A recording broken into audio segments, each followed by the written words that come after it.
No programa de hoje você vai ver como foi a celebração do Dia das Mães no TJGO.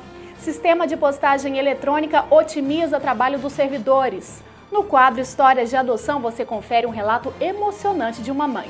E aqui no nosso estúdio nós vamos receber o juiz Maurício Porfírio. Esses são os destaques do Agenda Judiciária desta semana, que já está no ar.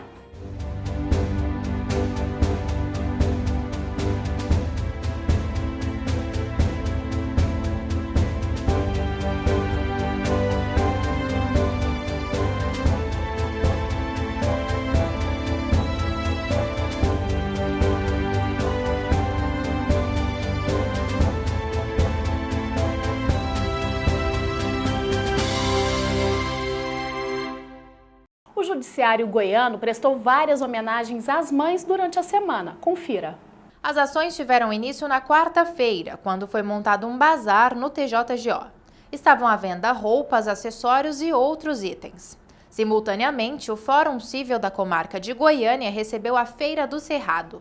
Muitas pessoas deram uma passadinha para conferir as novidades. No mesmo dia, o Centro de Educação Infantil Desembargador Mauro Campos, que é voltado para filhos de servidores do TJGO, teve uma programação intensa. Oficinas e apresentações musicais fizeram parte da comemoração. Muitas mamães se emocionaram.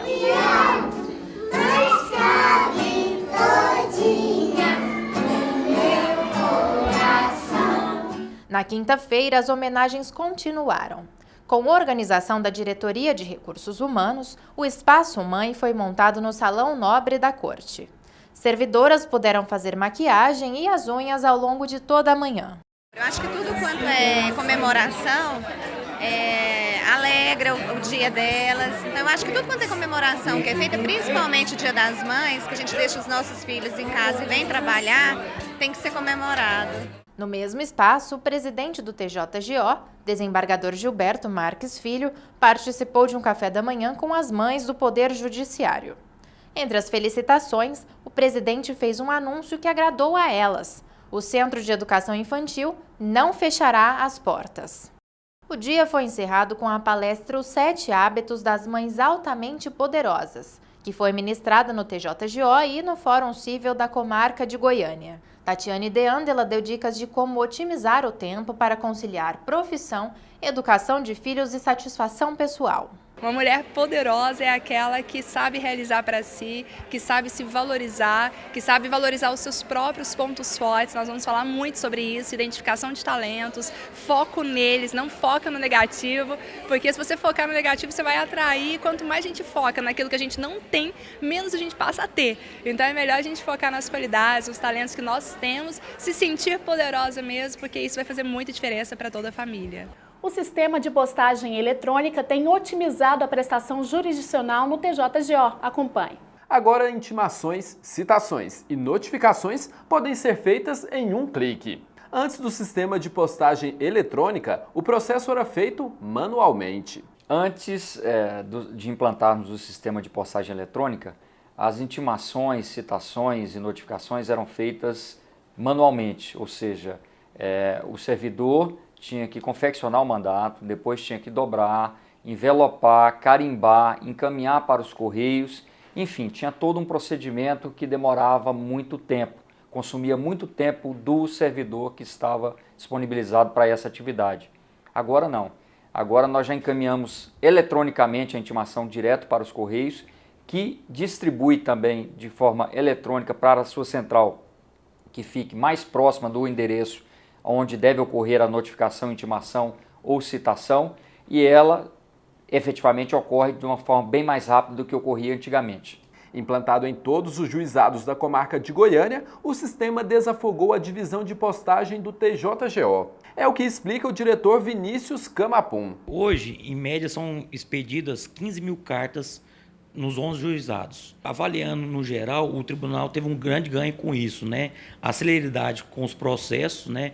Que o tribunal está digitalizando todos os processos, e com isso o tribunal vem agregar, junto com os processos digitais, esse sistema de postagem eletrônica. A escrevente Ângela Blau testou e aprovou o novo sistema. Para ela, a rapidez na postagem trouxe inúmeros benefícios. No momento que a gente envia a carta, ela já é impressa diretamente lá no próprio correio, quer dizer, a gente já ganhou 2, 3 dias com isso.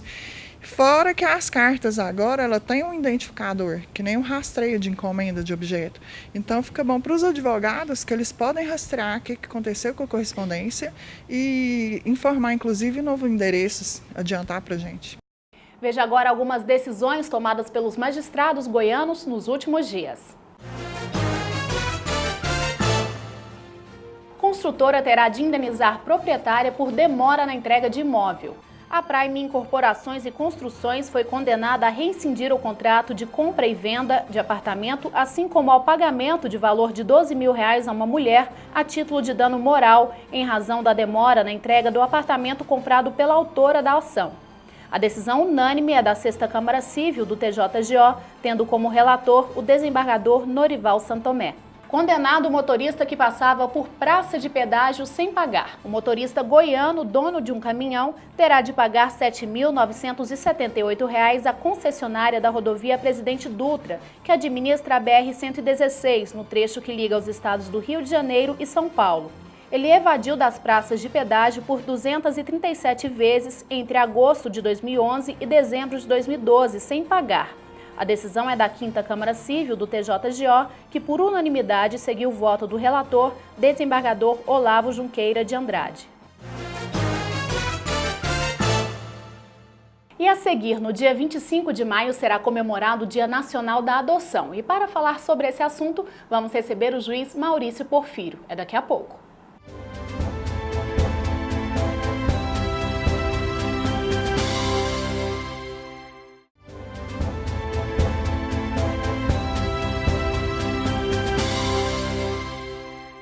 A Agenda Judiciária já está de volta e você confere agora o quadro Justiça em Foco. No Justiça em Foco de hoje, vamos falar sobre adoção, já que no dia 25 de maio é comemorado o Dia Nacional da Adoção e por isso chamamos o Dr. Maurício Porfírio. Doutor, seja bem-vindo. Muito obrigado. Eu que agradeço a oportunidade de mostrar ao jurisdicionado o que pensa o juiz, como ele é e o que ele faz, para ele saber quem o julga. Bom, e o Dr. Maurício ficou durante 21 anos no Juizado da Infância e da Juventude e nesse período conduziu vários casos de adoção. E eu gostaria, doutor, que o senhor nos explicasse qual o principal papel do magistrado nesses processos. Olha, é preciso que a gente inicie do ponto inicial, que é o conceito de adoção. Adotar é receber o filho de outrem como seu. Mas é preciso que a gente compreenda esse ponto de vista jurídico. Adotar não é o direito de adotantes. Adotar é um direito da criança. Eu tenho que providenciar uma família para uma criança. Porque o ser humano, ele não se forja um ser humano por completo, senão no seio familiar. Quando a gente tira o ser humano da família, ele não tem uma formação que permita ele ser uma pessoa na plenitude do humano. Com isso, a gente precisa entender que a legislação veio e disse, olha, nós, seres humanos, brasileiros, vamos garantir a toda criança alguns direitos. Direitos que são peculiares à criança. Quais são esses direitos? Primeiro direito é direito a uma família. Então nós garantimos à criança o direito a uma família, seja ela biológica em primeiro lugar, que é essa monolateral, bilateral, de pai e de mãe, ou de pai só ou de mãe, ou na família biológica de sangue. Mas não sendo possível manter a criança dentro dessa família biológica, nós vamos buscar uma outra família. Nós vamos buscar outros mecanismos de dar uma família para a criança. Como é que nós damos outra família para uma criança?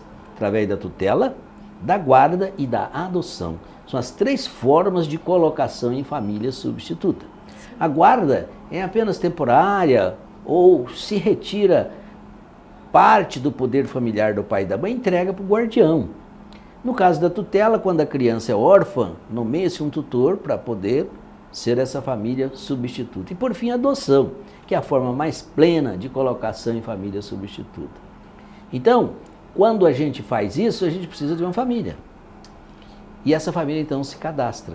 Hoje a nossa legislação impõe que só vai haver adoção se você, telespectador, tiver interesse em adotar, só tem uma maneira, se inscrevendo no Juizado da Infância e Juventude. O primeiro passo é esse. É o primeiro passo. Você vai escrever lá, você vai fazer um requerimento onde você vai anotar quais são as características da criança que você quer adotar. Eu pessoalmente sou contra isso, mas isso é exigido. Eu acho que o casal deveria chegar lá e dizer, eu quero adotar, só isso. Mas é a legislação. É a legislação. Eu não posso fugir dela, então. Você vai ter que dizer as características da criança que você quer. Cor, idade, sexo. E aí, então, quando surgir aquela criança disponível para adoção, você será comunicado, convidado a vir e aí, então, requerer essa adoção. Aqui outro mito que precisa ser desfeito. A adoção não é um procedimento demorado, não é um processo demorado. Enquanto juiz da infância e juventude, nunca um processo de adoção comigo durou mais de 6 meses. O que é demorado, na verdade, telespectador, é a criança. Porque a maioria das pessoas quer uma criança que não existe para adotar, que é aquela criança recém-nascida, normalmente branca e a maioria do sexo feminino. Essa criança não existe, então até que ela apareça vai um tempo grande. Mas não é o processo, não é a complicação. Mas feito o requerimento com essas características que você deve fornecer, vem a outra fase, você vai ter que fazer um curso para você aprender que a criança ela vai ser violentada, ela vai ser tirada do meio ambiente dela para viver num outro meio, ela vai ser violentada na medida que ela não conhece você, hábitos, costumes. Então a gente precisa passar para você, através desse curso, mecanismos para lidar com essas situações e superá-las. Nós teremos que dar a você tem que contar para a criança ou não, se ela é adotiva ou não. É óbvio que a verdade tem que prevalecer. Enfim, esse é o procedimento. E o que machuca é que a nossa cultura é que tem determinado essa dificuldade de adoção. Nossa cultura de que a maioria dos pretendentes à adoção querem adotar crianças que não existem. As que existem estão confinadas nos abrigos, lugares que eu chamo de mortificadores, não porque os empregados ali sejam ruins, não, é porque o ambiente tira a privacidade, tira a intimidade, tira da criança aquele ninho, aquela proteção, aquela aura de família. E é isso que nós precisamos. Crie um cão, um cachorrinho, qualquer ser vivo sem amor, ele vai ficar de que maneira? Então nós vamos dar às nossas crianças a oportunidade de ter uma família, é um projeto de nação, de país. Mas lamentavelmente nós temos pessoas querendo adotar só crianças recém-nascidas e não as mais velhinhas. O Dr. Maurício pode falar de forma concreta, porque é pai adotivo, né, de uma criança, adotou com 5 anos, foi isso, Dr. Maurício? Foi. E, então, assim, conta pra gente a sua história, porque, né, viveu isso realmente, e essa relação da pessoa achar que, de repente, uma criança de 5 anos não pode ser educada, não pode ter os valores que essa família vai passar para essa criança, que ela já vem com valores. Não é isso, né, doutor Maurício? Não é isso. Eu posso dizer da minha experiência pessoal, muito marcante, que hoje eu não compreendo a minha vida sem o meu filho.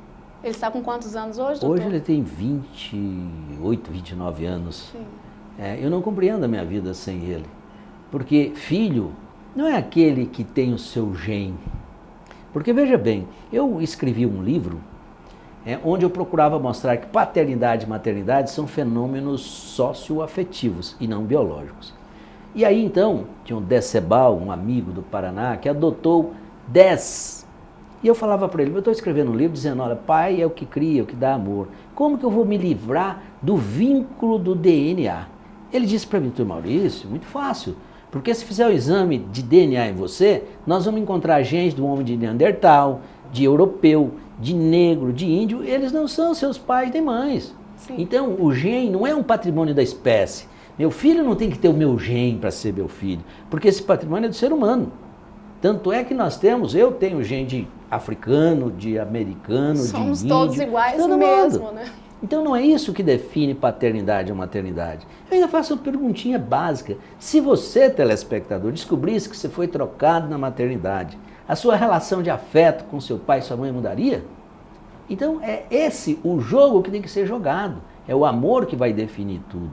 Para vocês terem uma ideia, assim, a minha relação com meu filho não tem a menor diferença com os biológicos, 0 de diferença. Agora a minha história com ele é uma história fascinante. Teve momentos que eu sentia ciúme dele não ser meu filho biológico, eu tinha que enfrentar isso. Teve momentos em que nós vivemos emoções, uma vez ele era asmático, tinha asma, e assim, 4 horas da manhã ele tossindo com aquela tosse, eu segurando a bombinha no nariz dele, eu muito cansado, ele também. Ele então tira a minha mão do nariz dele com a bombinha e se volta para mim e diz: pai, por que você demorou tanto em me buscar? Eu falo disso e me emociono. Eu posso dizer a você, viver essa emoção é uma coisa fantástica. Você não vai ter isso se você não passar por um processo de adoção. É lindo, é maravilhoso você viver essa emoção. Não só essa, como várias outras, que até hoje me tocam na minha relação com ele. Relação de amor. É isso que me faz pai. Não é o fato de eu ter contribuído biologicamente. Sim. Isso não faz a menor diferença, porque hoje, com os meus filhos biológicos, se descobrisse que não são meus filhos, minha relação com eles não mudaria em absoluto. Com certeza. E assim acho que com todos nós.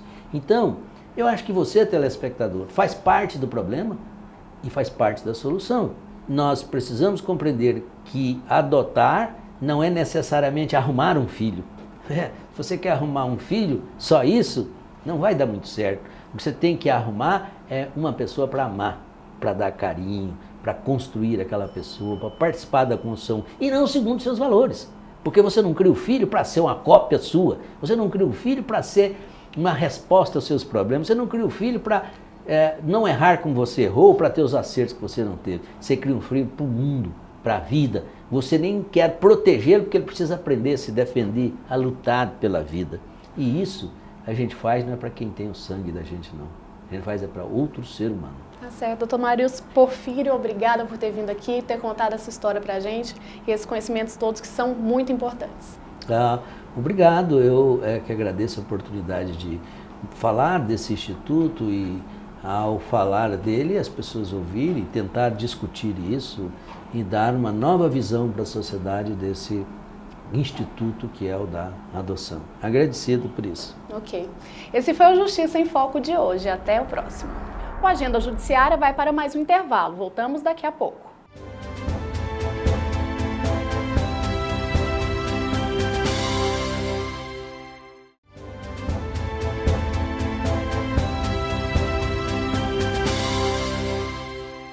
Confira agora as oportunidades de cursos e concursos no Judiciário em todo o país.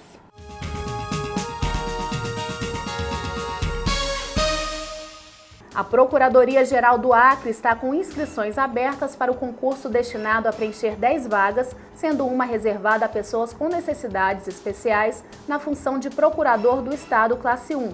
As inscrições vão até o dia 25 de maio e devem ser feitas no endereço eletrônico da Fundação Escola Superior do Ministério Público.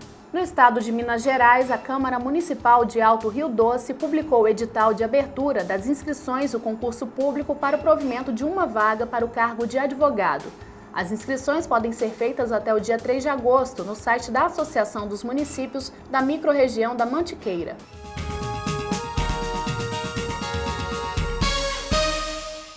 Veja a agenda do Judiciário Goiano para os próximos dias.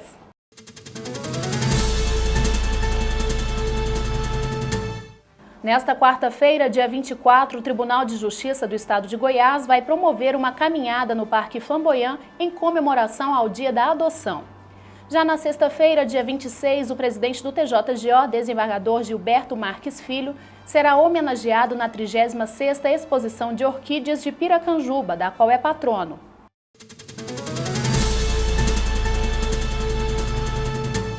E nesta semana, no quadro Histórias de Adoção, você vai acompanhar o relato da Jussara.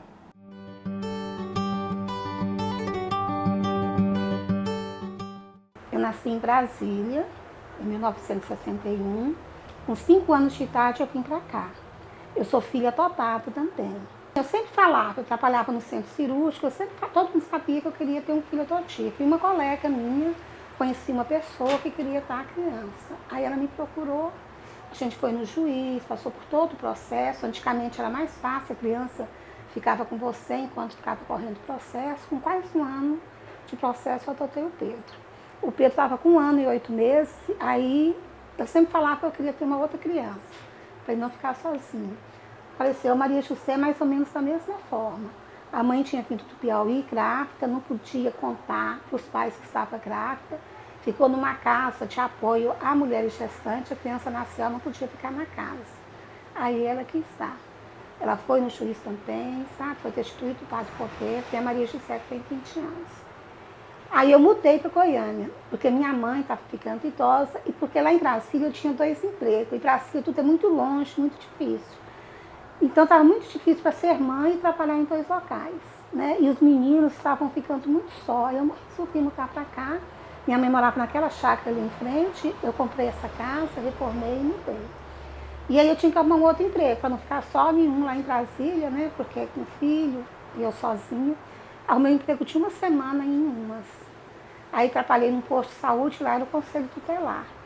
E nessa época eu sempre pegava criança para passar o final de semana aqui, comentei. Aí eles pegaram meu interesse, porque se aparecesse alguém que quisesse passar o final de semana, me ligaria. Uns 2 anos depois, eles me ligaram que tinha umas crianças que foi retirado os pais por maus tratos, se eu podia ficar com essas crianças. Aí eu fiquei com 2, como família promissória, e acabei adotando o João Paulo, que hoje tem 18 anos. E aí a Maria disse, mãe, eu quero eu quero uma irmã. Aí eu amei a Maria Paula, coloquei meu nome lá no Conselho Tutelar, consegui a Maria Paula. Quando foi 2016 e 2015, eu lembro direitinho, era numa quinta-feira, ela me ligou e falou, Ana Luísa. E eu estava de plantão em Brasília. Eu falei, não, eu não posso, porque eu estou de plantão. E na sexta-feira a juíza ia entrar de recesso. Aí depois a menina, a secretária lá, ligou de novo e falei, olha, se meu filho puder ir lá buscar o papel, tudo bem, mas eu não posso, porque eu só volto no domingo para casa. E assim foi feito o papel. No domingo eu chequei, meu filho foi lá, buscou o Pedro, no domingo eu chequei, fui lá e busquei a Ana Luísa. Para adotar, você tem que estar disponível. Disponível para aprender a amar, a falar não, a ser chata, como toda mãe é. Aqui não é diferente. Aqui fica de castigo, aqui ajuda a arrumar as coisas, tem limite, tem que estudar, tem que trabalhar, igual toda casa que é. Brigam, tem dia que você pensa assim, é um cabaré de cego. O tanto que eles brigam, como todos os irmãos brigam, como toda a família. Entendeu? Então não tem aquela coisa fantasiosa. Porque eu vejo assim, a maioria das pessoas, tem muita gente falar comigo sobre adoção. No meu trabalho, colegas de trabalho. Porque as pessoas têm assim uma ilusão que vai resolver todos os seus problemas da adoção. Não vai. É mais uma pessoa e é mais um problema. Porque todo ser humano é problema. Tem dificuldade emocional, dificuldade de tudo. Então não tem, você tem que estar aberto para querer. Não é essa poesia, como as pessoas pensam, em alguns programas passam, né? Se for uma criança recém-nascida, é trabalhoso. Se for uma criança de 7, 8 anos, é trabalhoso. Se for um adolescente, é trabalhoso. Mas que a recompensa que você sente, não é que ele passa só, é que você sente que o problema, o sentimento é você. Porque às vezes a gente acha que a criança tem que ser grata aos pais, a mim porque eu adotei, não. Eu adotei porque eu quis, não fiz nenhuma obrigação, não fiz caridade de jeito nenhum. Aqui é uma troca, eu dou e recebo. Então a troca é muito boa. Vai ter dificuldades, vai ter pedras, muita, porque é ser humano. É ser humano. E eu costumo falar, se alguém soubesse a receita para criar um filho, vendia e ficava rico. Não tem receita. Entendeu? Então, o jeito que eu trato a Ana Luísa não é o mesmo, às vezes, que a Maria Paula quer ser tratada, que a Maria José quer ser tratada. Porque são pessoas diferentes. Agora, eu acredito na adoção, eu acredito no amor. Eu sou muito disponível a dar e receber, eu sou muito carente. Entendeu? Então, por isso que eu gosto muito beijo, muita abraço, eu gosto muita flor. Sabe? Eu gosto muito dessas coisas, porque faz parte do meu eu. Então, eu me sinto assim. Eu ainda tenho muitos sonhos, muitos sonhos. Meu sonho é ter meus filhos ser avó na hora certa, eu falo para eles, ter família, casar, eles continuar assim, que a nossa família é muito especial, né? Então eles continuar com esse laço de família, esse é meu sonho.